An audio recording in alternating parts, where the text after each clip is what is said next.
Taimur lung, तारीख का एक अजीम जंगजू और हुक्मरान। तैमूर, जिसे तैमूर गोरकानी भी कहा जाता है, 14वीं सदी का एक मशहूर हुक्मरान और जंगजू था। इसने वस्ती एशिया, ईरान, इराक, शाम और हिंदुस्तान के कुछ इलाकों में फतूहात हासिल की और अपनी सल्तनत को वसी किया। तैमूर की शख्सियत और कारनामे उसे तारीख का एक अजीम फातिह और बहादुर रहनुमा बनाते हैं। उसका नाम लिंग इसके एक टांग में मजदूरी के सबब पड़ा, क्योंकि ये लफ्ज फारसी में लनगड़ा के मानी में आता है।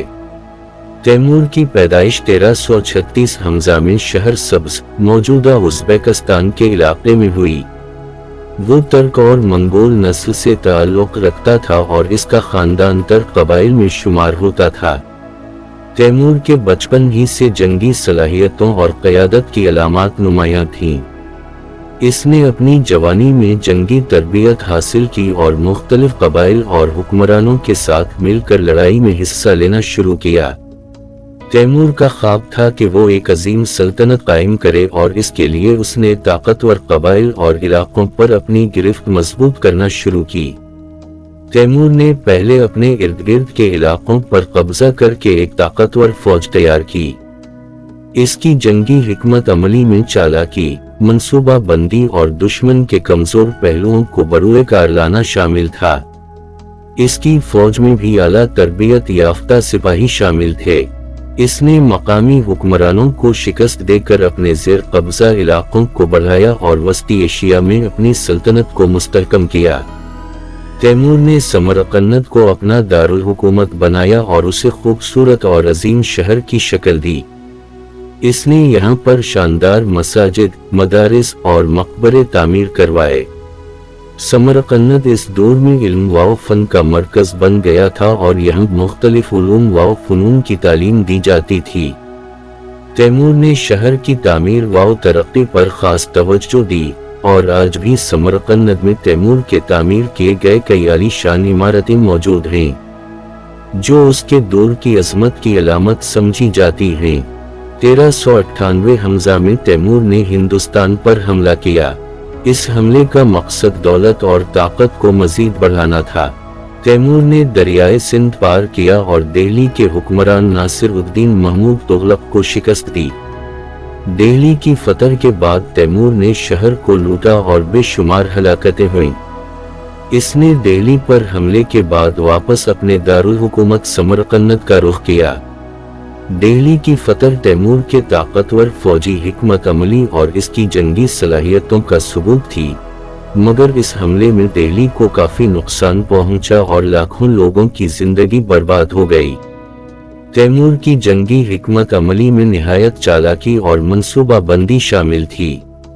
वो दुश्मन के खिलाफ चालें चलता, गाफिल वक्त में हमला करता और अपनी फौज को मौसर अंदाज में तकसीम करता।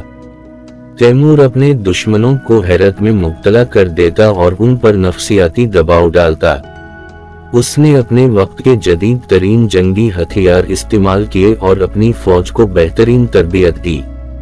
तैमूर ने चैन पर भी हमला करने का इरादा किया, क्योंकि वो अपनी फतूहात को मजीद बढ़ाना चाहता था। लेकिन 1405 हमजा में चैन के सफर के दौरान तैमूर का इंतकाल हो गया। इसके बाद इसकी सल्तनत आहिस्ता आहिस्ता कमजोर होती गई, लेकिन इसके कारनामे और फतूहात की यादें हमेशा जिंदा रहीं। तैमूर की वफात के बाद इसकी नस्ल में मुगल सल्तनत की बुनियाद रखी गई, जिसका बानी बाबर था। बाबर ने तैमूर की नस्ल से होते हुए हिंदुस्तान में एक नई सल्तनत कायम की, जिसे मुगल सल्तनत के नाम से जाना गया। तैमूर की सल्तनत के फन व तामीर, सकाफत और उलूम का असर मुगल सल्तनत में भी नुमायां नजर आता है।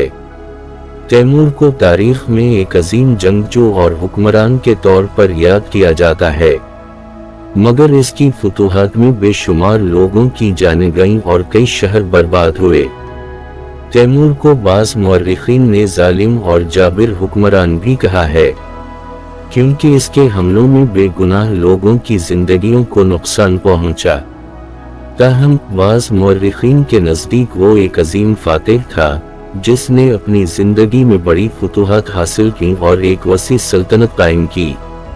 تیمور لنگ کا نام تاریخ میں ہمیشہ یاد رکھا جائے گا۔ وہ اپنی جنگی حکمت عملی، مضبوط ارادے اور فتوحات کے لیے مشہور ہے۔ اس نے سمرقند جیسے شہر کو علمی و ثقافتی مرکز بنایا اور اپنی سلطنت کو وسعت دی۔ تیمور کی زندگی کی کہانی ایک عظیم حکمران کی ہے جو اپنے مقاصد کے لیے ہر قسم کی قربانی دینے کے لیے تیار تھا۔